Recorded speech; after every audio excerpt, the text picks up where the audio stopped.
Good morning. I hope you had a great weekend. It is Monday, and it is time to start your week with this edition of the Weather Desk, where we tackle today's top weather headlines. I'm meteorologist Craig Moeller. I'm broadcasting from Norfolk, Virginia, and Southeast Virginia, serving Hampton Roads and Northeast North Carolina, as well as Eastern Virginia. Hope your weekend was a good one, really. We had some beautiful weather around here, but the temperatures started to climb, and that is something we are finding across a good chunk of the Eastern U.S. Most of the Eastern U.S. dealing with very warm conditions. Let's take a look at our weather headlines for today. Dangerous heat builds over the Eastern U.S. It started over the last couple of days, but really came in yesterday, and it's going to get worse over the next few days. So we're going to talk about heat safety, the difference between heat exhaustion and heat stroke. We're going to talk about some other important reminders as we navigate the next few days with all of this heat and humidity. And then I'm going to answer a couple of questions here. How long could the heat last, and is there any relief in sight at all? Maybe a little bit of fluctuation, but we're going to be in this for a while. I will show you some extended outlooks and talk about how things are likely to work out. Now, I've said this before, and again, this broadcast, what we do here on the Weather Desk, it streams on 13 News Now Plus. We also put this out on YouTube a lot. So this has reach not only for Hampton Roads in Northeast North Carolina, but across the entire country and really around the world. When we have a weather impact alert for the 13 News kind of traditional viewing area, Southeast Virginia and North Carolina, we do want to start and talk about just how hot it's going to be right here. And then I'm going to broaden the scope, and we're going to talk about what's happening all across the country. You can see the dangerous heat is with us here in Hampton Roads. Monday, Tuesday, and Wednesday, we're talking feels like temperatures between 105 and 110 today, maybe 107 and 112 tomorrow, and close to this again on Wednesday. So obviously you want to stay hydrated. That's pretty basic. You got to keep the water coming in. Your body needs that. And whenever possible, find some air conditioning. If you don't have access to working air conditioning where you live, try to find a public space that has AC. And when there's no AC available, at least have a good fan or a way to beat the heat during that peak heating. It's so important. There are cooling stations, and there will be more provided as this eastern part of the country really suffers under this heat dome that we are experiencing.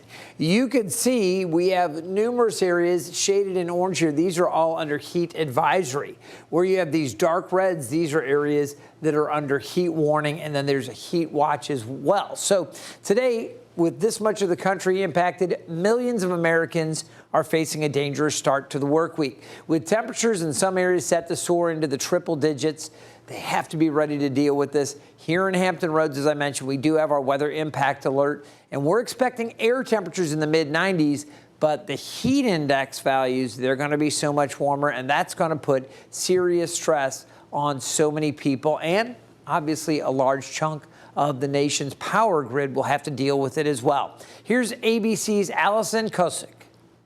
This morning, more than 150 million Americans are on alert for extreme heat. It's 100+ degrees in Vegas, but I think I'm sweating more from the humidity here in Philly.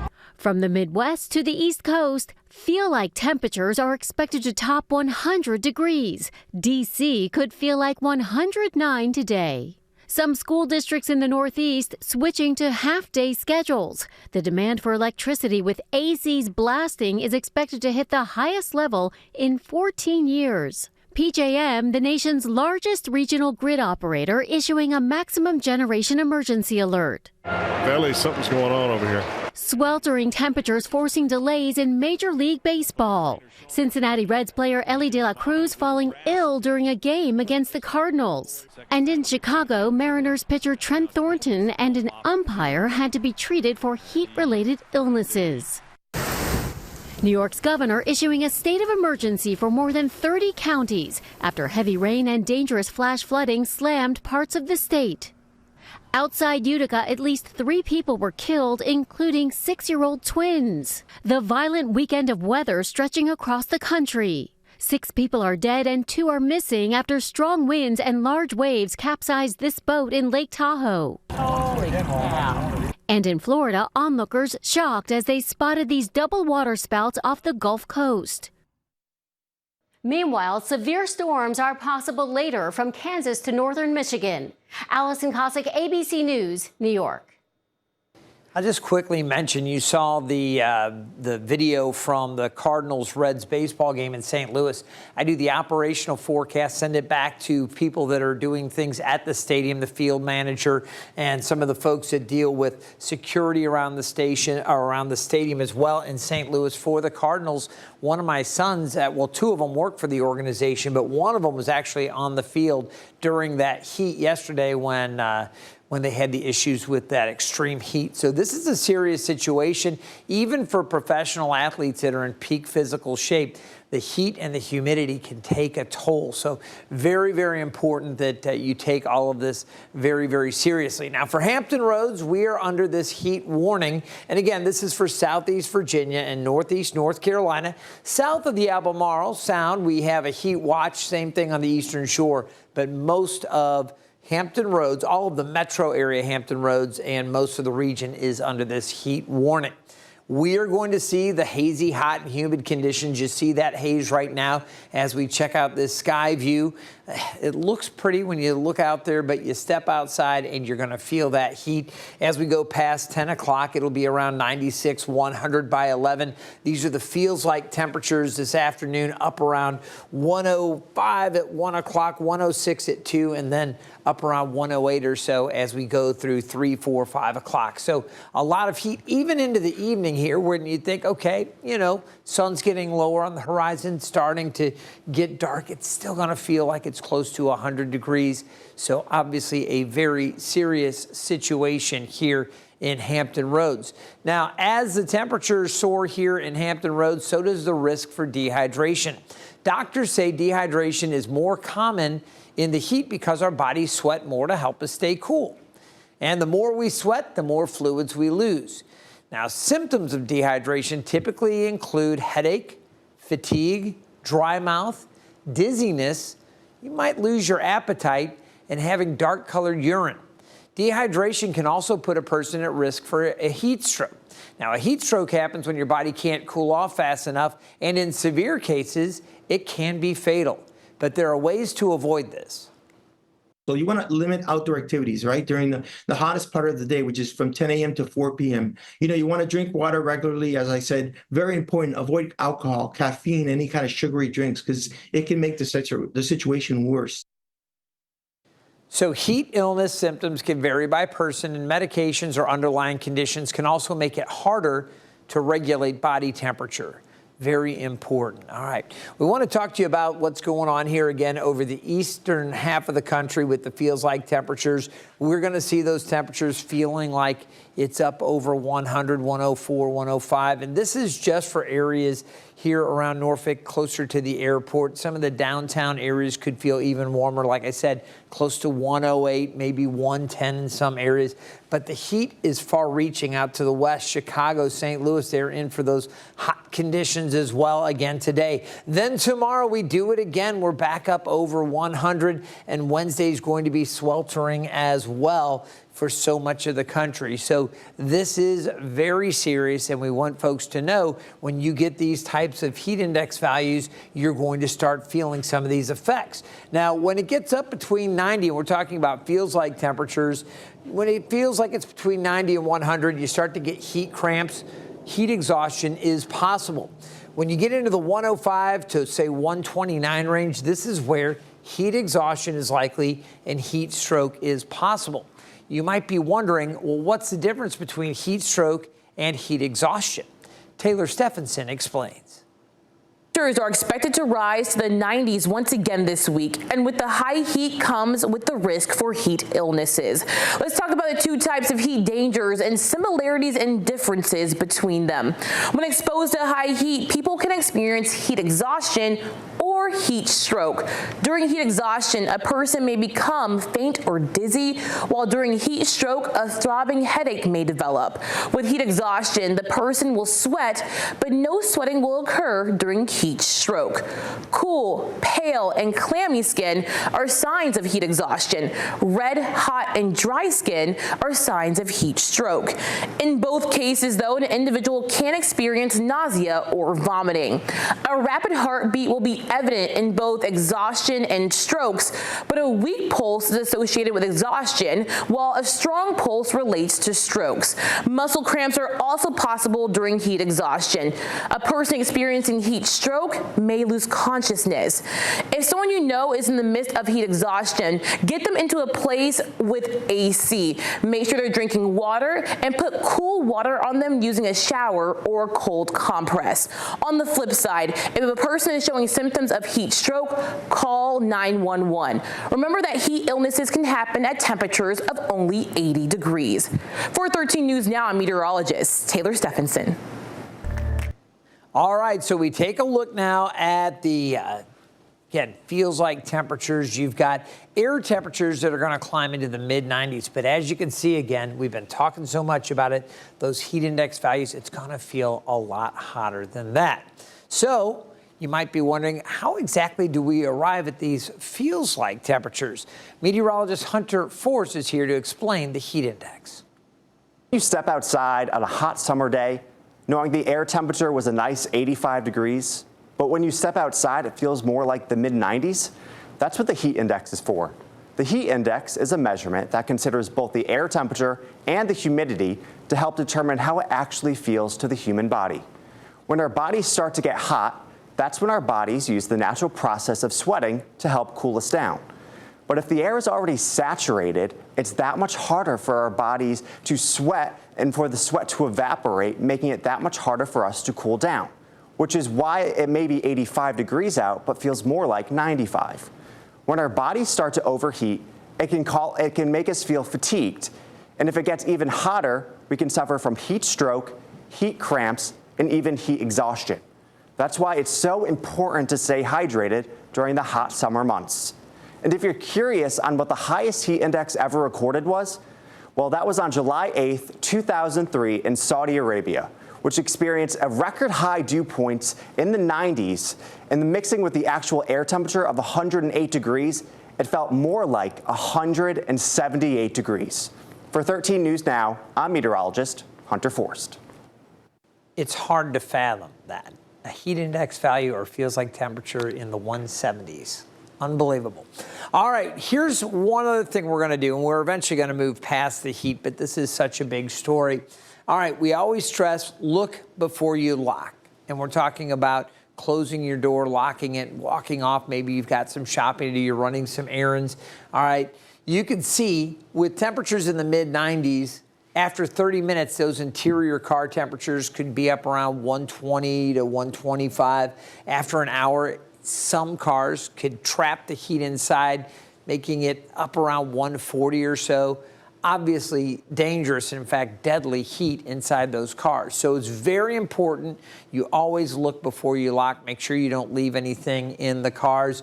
And the number one thing, people and pets. I know it sounds so basic, but unfortunately, it seems like every year we have a story of somebody that just forgot to check the back seat or was distracted and left a child or an animal inside the car, and they succumb to the heat. So very important, no people and pets ever left inside a locked car, but especially when it's hot. Your medications, you want to get those out of there. They can be damaged, lose their effectiveness. Things can change with that high heat. Plastic bottles, you think about water bottles, a lot of times you take, oh, well, I got a little bit of water left, I'll leave it in the cup holder. You come back, that water's hot. That plastic can break down sometimes. They've gotten better about the materials that they use, but sometimes some of the chemicals in the plastic can leach into the water, so you want to avoid doing that. Keep the plastic bottles, don't leave the water sitting in the car. Tech items, things like your cell phone or your tablets, you don't want to leave those. Chargers, those batteries can get damaged and lose their effectiveness, or there can be damage to the actual instrument itself. So again, you want to take your tech items out of the car. Sunscreen loses its effectiveness if it gets too hot. Alcohol can become skanky if you leave beer in there and it gets super hot. It won't taste the same. Wine can also turn on you if you leave it out there and it gets too hot. Chocolate and crayons, no fun cleaning that stuff up if it melts. Chocolate's so hard to get out of anything, like upholstery or whatever, but crayons just turns into just a messy goo. Again, both of those have relatively low melting points, so you don't want to leave those out in those hot cars. Inflated tires, we're talking about pneumatic air, the type that you pump up. If you've got a bike tire or scooter tire, something that's got some air pressure in it, that air pressure is going to expand with the heat inside the tube, and you could have damage to that tire or whatever. It could literally pop. And then glasses. You think about that if you've got nice sunglasses, and I leave my glasses in the car, but I've got special places to put it where they're protected from the heat. You need to make sure yours are protected as well because it can damage the frames. It can also actually, in some cases, damage the lenses. So none of that should you ever leave in a hot car. All right, we are going to move on from the heat and talk about some other issues going on, and that's the severe weather outlook across the north central U.S. While it is hot, yesterday we started this kind of venture into the super hot temperatures. It's going to continue as we go forward. It's not going away anytime soon. You can see, again, as we look out, the extreme heat is going to be with us, and these are air temperatures now. We're back into the mid-90s today, around 96 here, 101 in Washington. Temperatures hot out in Kansas City. Dallas is going to be hot. We've got more heat that'll build back in for tomorrow. Temperatures in the upper 90s, maybe 103 up in D.C., 101 around Boston, 96 in Charlotte, more humidity down here as well. Heat building out to the west. And then as we look ahead to our Wednesday, we've got one more really, really hot day. Temperatures will start to moderate a little bit. I think Tuesday is going to be the hottest day of the week for us in Hampton Roads with a high in the upper 90s there. But you can see mid-90s Wednesday, Thursday, and Friday. Plenty of sunshine, slight risk of a few stray showers, maybe for inland areas on Wednesday. I've bumped that up to about a 25% chance. Looking out beyond that, you can see more heat through the following week with better chances for storms maybe a week from Tuesday and Wednesday. We get into some scattered wet weather there, but the heat goes on. And looking out 8 to 14 days, check this out. We are still looking at above normal temperatures here in the mid-Atlantic for much of the eastern U.S. Also, that heat starting to build out across the northwest. So a lot of the country will be expecting above normal temperatures through the first week of July. It'll be a little bit below average, most likely across parts of the southwest. All right, let's get into the radar now. We've got some wet weather here. Northern central part of the country, parts of Minnesota. Just rain showers, not too bad right now. Later today, though, stronger storms are going to be possible. You see the severe weather outlook. Level 2, slight risk across the upper Great Lakes. You can see from the upper peninsula of Michigan, back through Mackinac, and back down across areas in the northern part of the lower peninsula there. You can see Traverse City, for instance, so strong storms, Green Bay under the gun there, and it extends back across Iowa and Nebraska. That area that's under that level 2 threat or slight risk also has this lowest level kind of elevated risk of tornadoes. So something that folks back in that part of the country need to be mindful of. There might be a couple of isolated rotating cells. There could also be some large hail and some gusty winds, the most likely threat from thunderstorms that develop in that part of the country. Now, as we look ahead to tomorrow, the outlook kind of elongates a little bit from east to west here. We've got this area stretched out, level 1 or marginal threat from Maine, and you can see New England there, Vermont, New Hampshire, back across New York State, across the lower Great Lakes, and all the way back out into eastern parts of Wyoming, northeast Colorado, western Nebraska, and into the southwest part of South Dakota here. There's that slight risk or level 2. This is also where tornadoes, again, not a tremendous chance for it, but a little bit better chance. You might see some isolated tornadoes out in this part of the country as well. As we look at the other things, there's a better chance, again, for those gusty winds out there and maybe a little bit of hail out there. You see some of those areas hashed. Again, larger hail, maybe 2-inch diameter hail for parts of eastern Wyoming and northeastern Colorado. So we're going to be watching that. That's for tomorrow. Looking ahead to Wednesday, there's a marginal risk for some stronger storms down along the southeast coast, and we still have that same general area under that level 1 or marginal risk for Wednesday. So we'll be watching that. Hampton Roads, in case you're wondering, and watching from this local area, we're still not really outlooked for severe weather, but there could be a few stray showers or storms. Otherwise, a lot of heat and mostly sunny to partly sunny skies on Wednesday. Time for an update on the tropics. Would you believe we finally have something that we're watching in the Atlantic? Now, it's not a threat to us. What we're looking at here, things still fairly quiet, but if you look out here in the central part of the Atlantic, so here's Bermuda, here's the East Coast. You can see again, way over here, Europe. This thing is way out in the middle of the central part of the ocean. This area has a 70% chance of development. For days and days, well, for weeks, in fact, the National Hurricane Center said, oh, no cyclonic development expected in the next 7 days. And we kept looking at that. Well, this little spin kind of held together, and it started to look a little bit better. So now the Hurricane Center has a 70% chance of development. This will be a fish storm. If it develops, it'll churn things up out over the open waters. Not a threat to land right now at all. And if it takes a name, it'll be Andrea, the first named storm of the season. That's the A name, Andrea. So we'll keep you updated. Nothing going on across the Gulf. The Caribbean also very quiet as we look across the main development region. You just have your clouds along the intertropical convergence zone, but nothing that's showing any real signs of development. Out here off the Mexican coast, would you believe, another area that we've got to watch. This one, again, with about a 70% chance of development over the coming week. Prospects aren't great for the next couple of days, but you get out 3 to 7 days, and in this area, we could have yet another system out there in the Eastern Pacific. This is where all the action has been so far this summer. We take a look at the sky view. This is the Thompson Creek Window Company sky view over Norfolk. Again, hazy, hot, and humid out there. As we take a look at the airport conditions in Norfolk, we're already at 85, and that dew point up into the 70s. So it is a very muggy air mass out there. The rip current threat is low at all of our beaches, so that's good news.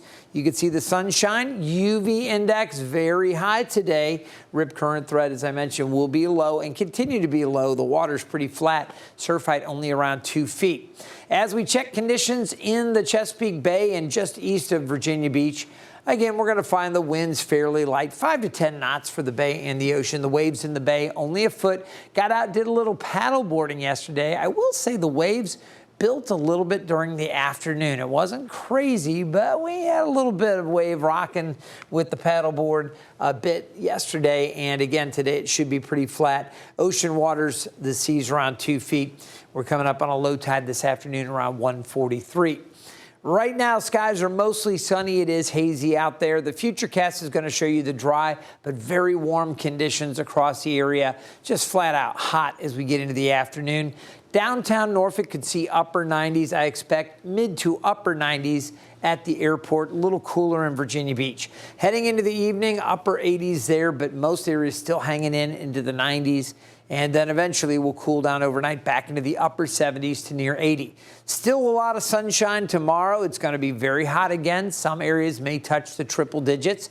And then as we look ahead, Tuesday night, we're still in pretty good shape. Temperatures cooling a little bit right along the beaches. As you come inland, there will be a little bit warmer heading into the evening. Now look at this early Wednesday morning. This is 2 a.m. So maybe late Tuesday or early Wednesday, there might be a little wet weather inland out towards I-95. Don't think we'll see much here across Hampton Roads, but inland areas, we could see a few spotty showers or maybe a few stray storms out towards I-95 and I-85. During the day on Wednesday, this is a graph model. It does project a few stray showers and storms. Again, most of the area will likely see mostly sunny to partly sunny skies, but I am going to mention that chance for a few stray storms. Some of the other models are drier. It is something that I'm starting to bump up the rain chances a little bit as we look forward to Wednesday. And if that looks like the other models start to trend that way, we'll bump them up a little bit more. Right now, the graph's saying, hey, watch out, there might be a few stray storms on Wednesday. We'll see. Temperatures today, mid-90s near the coast. We'll see upper 90s inland. Again, temps will fall off a little bit when we get that sea breeze kind of coming in off the ocean. You'll see the temperatures in the mid to upper 90s for the peninsula, 96 around Gloucester, cooler to the eastern shore, Cape Charles, with winds kind of coming in from the west-southwest a little bit today. They're right on the bay there. They'll be slightly cooler. Winds are going to shift around later in the afternoon. Low 90s there at Kill Level Hills and Manio, upper 90s Edenton, Hertford, Elizabeth City, and Currituck in the mid-90s. Now remember, we've got this weather impact alert because even through the overnight, it's going to be very warm and muggy. And when you get temperatures into the mid to upper 90s and then you just drop into the upper 70s to near 80, you don't really get much of a chance to reset. You're still dealing with the dangerously hot and humid conditions. 97 for a high tomorrow.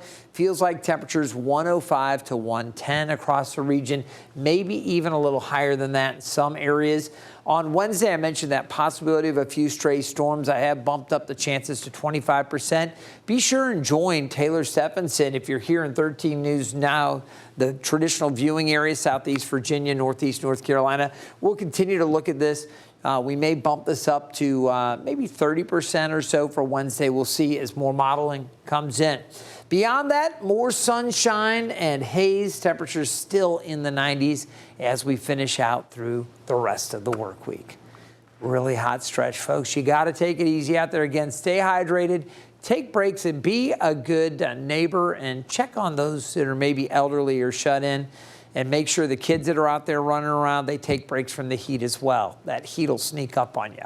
All right, if you want to stay in touch with the forecast, the best way to do that is by downloading the 13 News Now mobile app. You can scan that QR code and it will take you to the mobile app. It's obviously free. It's something we've provided, and it is a great way to stay in touch with the forecast and with all of our radars. All right, I want to thank you so much for joining us for the Weather Desk. Again, tell your friends about us here. We're getting more and more viewership from all across the region and around the country, and that's why we do this each and every morning starting at 9 o'clock right here on 13 News Now Plus. Stay cool, stay hydrated, and I'll see you next time.